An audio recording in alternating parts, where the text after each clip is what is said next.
Andres, Hey man, I'm a king of multitasking. arguably, yeah. Whether it's texting and driving, answering my YouTube comments and driving, checking my Social Blade and driving, editing my Wikipedia and driving, Oh my god.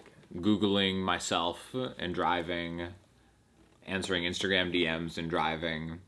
Is there something you don't do while you drive? I don't sing and play guitar while driving, though. But today we're talking about singing and playing at the same time, which is hard to do, right? Yes, when you're starting to play the guitar, it's one of the most difficult things besides algebra. Well, I was actually a math wizard. But I was awful at singing and playing at the same time. I distinctly remember being so frustrated, like, how do people do this? And I didn't even know how to practice it. Like, there was like, this is just something I just do and eventually I can become good at this. Exactly. Which is kind of how it worked for me, actually. Just because I didn't know how to practice. That's why it took so long for me to be able to do it. But we're here to give you some tips on how to do that. Start singing. Right? So what did you do? What helped you out a lot? Because you went to school kind of for this, right? Yeah. When I first started playing the guitar, I was 12 years old. My father gave me a guitar. And they offer guitar classes at school. And so I was learning. My classmates were more advanced than I was. And I was just learning the few chords and trying to play at the same rhythm they were playing. They were, they were pretty advanced for me. Sure. So they were playing all these ice cream chords, the typical changes like C, A minor, D minor, and G7. Okay. Typical 50s music. I have a video on this actually. All right. So, and they were just playing basic rhythms, which by the way, there's another video. Yeah, I will link you to because we did another video just about the first rhythms you should learn. Correct. These are just more general tips to kind of get you going. To singing, yeah. Yeah. So I was just playing these rhythms that are very basic and switching chords. And that's when I noticed that the instructor was telling us to say the name of the chord out loud. And we as a group, we were like 25 students, we were all playing at the same rhythm at the same time. And we were naming the chords. Yeah. Every time we would switch, we would say the chord. And for me, this was the hardest thing. I could barely focus on changing and not lose the rhythm. And so, added to that, they wanted me to actually say something while I'm just trying to put my fingers. Sure. It was really hard, but I feel like that was the main trigger for my brain to understand that this is one group of muscles and it's independent from these muscles here. So I could start talking while playing. Eventually transition into singing while playing. So for something like that, C, D minor, or C, A minor, C, A minor, C. So first we will play the chord while playing the rhythm. Sure. And say C, major, say the whole thing. Oh, the whole thing, wow. C major. We're playing a very basic rhythm. So C major. We would do like two measures. Okay. To be fair to us beginners, so we would have time to think where we're going next. A minor, D minor. See how there's a little G7. Okay. There's a little time for you to think and continue to play the rhythms. I got it. So I think the most important thing is to recognize the downbeat of anything. Because the downbeat is going to be the structure of basically everything you have going on, whether you're training your muscle memory, anything.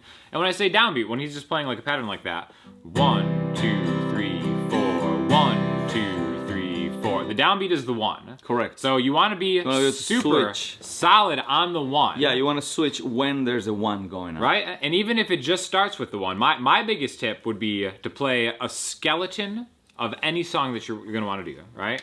So what I mean by that is just play the downbeat for the chords, even if it's 2 measures. So 1, 2, 3, 4, 1, 2, 3, 4, A minor, 2, 3, 4, 1, 2, 3, 4, D minor, 3, 4, 1, 2, 3, 4, G, 2, 3, right? And then if there are songs, really just get that going. And it's really hard for people to do, honestly. Yeah. I've told my students this all the time, and they don't want to rein in their hand. The tendency is just to play badly out of time, but the infrastructure, the framework, the skeleton of these songs is hitting that downbeat every time. Yeah. So I think that's the most important thing. It's kind of like what you're doing, adding a vocal action Correct. to the downbeat of a chord, and then eventually you can start filling in the blanks in between. Yes, because the main thing is that repetition will make it so it's muscle memory.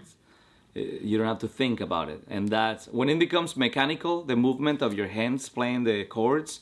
That's when you can actually start talking, singing, eventually driving. Yep, that's texting, editing your Wikipedia page, so on and so forth. So I think that's going to be the first tip, is adding the action of saying the chord on the downbeat.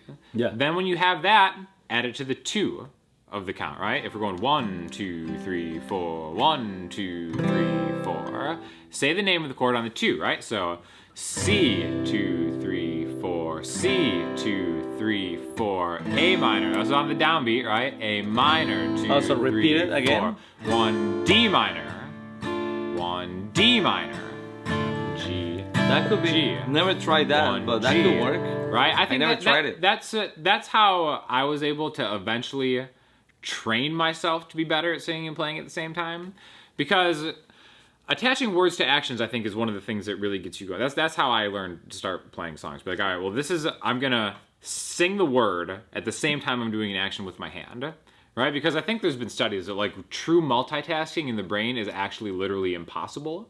Like you can only focus on one thing at a time. But the thing is, we can take that time and subdivide it into as many microscopic things as possible. You know what I mean? So it seems like we're doing different things at the same time, but we're just kind of really just doing them quickly at micro time, right? So I think that's kind of like a big part of it, is like, you know, even if it's something stupid C major, right? And even just having a conversation with somebody, like while you're doing something like that, right? It just seems like my hand is on autopilot and I can keep talking. That's because of repetition. Exactly, and the timing has been built into to start playing. The other cool thing about doing that with the ice cream chords, and I emphasize to use those chords because then you learn almost like so many chords because you do every key, right? When you're done with your C, you're gonna go to D, right? And you're gonna do all the chords, the 4 chords for this progression: D major, B minor, E minor, A7, and then we're gonna go to E, E major, and so you keep going with every key, right? C minor, C sharp minor, sorry, F sharp minor, there we go, B7, and like that you keep going. You go to F, and then you go to G, and it's just a cool way to not only practice talking and singing or talking while playing without losing the rhythm, but at the same time you learn all these other chords. Exactly. So it's multitasking within multitasking. Correct. That's incredible. It's awesome. Now, the other thing that I want to say is once you do get into more patterns, and we're going to go more over the patterns more on his channel, is to take that first downbeat and then dynamically emphasize it with your strumming, right? 1, 2, 3, 4, 5, 6. 1, 2, 3, 4, 5, 6. Yeah, accents. 1, 2, 3, accents 4, are a very 5, nice 6, touch. right? So now I'm counting, which is kind of like a very similar thing to what you're talking about as far as like saying the chord name on there, but saying the count. Another thing that people have a real tendency to not want to do is count out loud, right? But that's so helpful because it's the easiest way to diagnose a pattern that maybe you haven't heard before. Like this is in a waltz or 6/4, something like that. 1, 2, 3, 4, 5, 6. 1, 2, 3, 4, 5, 6. Every one of those numbers is an action. 1, 2, 3, 4, 5, 6. 1, 2, 3, 4, 5, 6. 1, 2, 3, 4, 5, 6. Right? And then you can, once you can dynamically add the name of the count of the number that you're on, then you could easily replace that with, you know, words or lyrics from a song. Yeah. Okay? And then it's just filling in the gaps in between those counts. Yeah, and then you can transition to playing flamenco, which is you count 12 beats. There we go. Go for it. 1, 2, 1, 2, 3, 4, 5, 6, 7, 8, 9, 10. 1, 2, 1, 2, 3. That's major. Perfect. That's a different thing. 1, 2, 3, 4, 5, 6. Woo. 1, 2, 1, 2, 3, 4, 5, 6, 7, 8, 9, 10. 1, 2, 1, 2, 1, 2, 1, 2, 3, 4, 5. Right? Yeah, but honestly, like, once you have a good framework of counting, you can really be super creative and then just put the dynamics wherever you want and then test yourself. Be like, all right, I want to have something that's like real heavy on like the 4. 1, 2, 3, 4. 1, 2, 3, 4. 1, 2, 3. And all those are going to have like a different sound. And then it becomes a lot easier to make up your own patterns, etc., etc. Okay? Yeah. So play with a lot of space. If you just want to start singing, play the skeleton chord.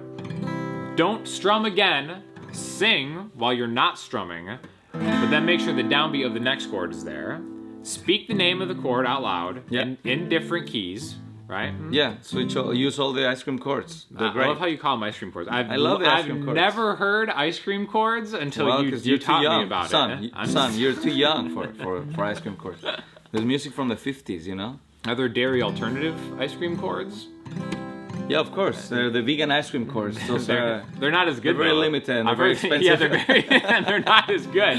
They're very limited and very expensive, like all the vegan restaurants in town. Speaking of expensive, you should go check out this guy's channel because you get expensive seeming information for free. Absolutely free, Andres. Well, nothing is free, but yeah, you except in my channel, yeah, everything's free. Yeah. So anyways, check this guy out. Let us know if you have any questions. And make sure to check out the other video where we go over some strumming patterns. We'll talk to you later.